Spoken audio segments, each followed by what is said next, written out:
Donc bienvenue à tous ce soir, merci d'être là. Donc nous c'est Objectif aux régions Alsace. On a un mouvement alsacien qui s'est créé il y a déjà 3 ans. Et donc là-dedans, quelle place les régions, quelle place pour les régions, quelle place pour l'Alsace dans une Europe fédérale. Et aussi Ernest Klein, donc président fondateur d'Objectif aux régions Alsace, qui va tout d'abord nous faire une introduction sur l'état actuel de l'Union. Pour la construction d'une Europe, celle en tout cas que nous souhaitons, et tenant d'une même dignité. Ça bien en tête, eh bien, il y a à partir de là des répercussions sur plein de fonctionnements, par exemple les questions sociales, quel statut, etc., pour la protection des travailleurs, etc. On pourra en discuter tout à l'heure, je pense.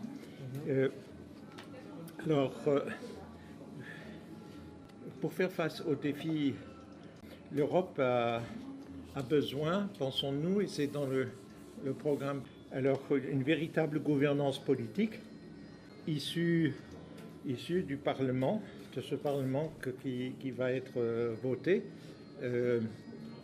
Cela suppose bien sûr que où le Parlement prend l'initiative, je ne vois pas pourquoi il n'en prendrait pas, ou, et encore, en plus, un certain nombre de pays se mettent ensemble pour élaborer un projet de fonctionnement, donc de constitution au départ. Il faut une constitution qui établisse et garantisse le fonctionnement de cette Europe. Et en face, une fédération, c'est-à-dire que le travail va se faire à la majorité, simple ou autre. Tout ça, c'est à définir. Mais donc, une constitution avec un parlement, un gouvernement, et donc qui a des charges importantes, ce qu'on appelle souvent les charges régaliennes, et bien sûr aussi qui définissent les compétences qui restent entre les mains des pays respectifs. Et cela me paraît important, et je crois qu'on avait dû le souligner, que le mouvement actuel de populisme, comme on le dit, moi j'aime pas beaucoup ce mot, mais bon, il dit un peu ce qu'il veut dire. Ces mouvements populistes montrent bien que des pays, ou certains pays, ont besoin d'une singularité, et une singularité qui, à l'heure actuelle, n'est pas reconnue par un fonctionnement mécanique, et qui met tout le poids sur la soi-disant liberté des échanges, liberté d'entreprendre. Les services publics fichent le camp les uns après les autres, on libéralise. Bon.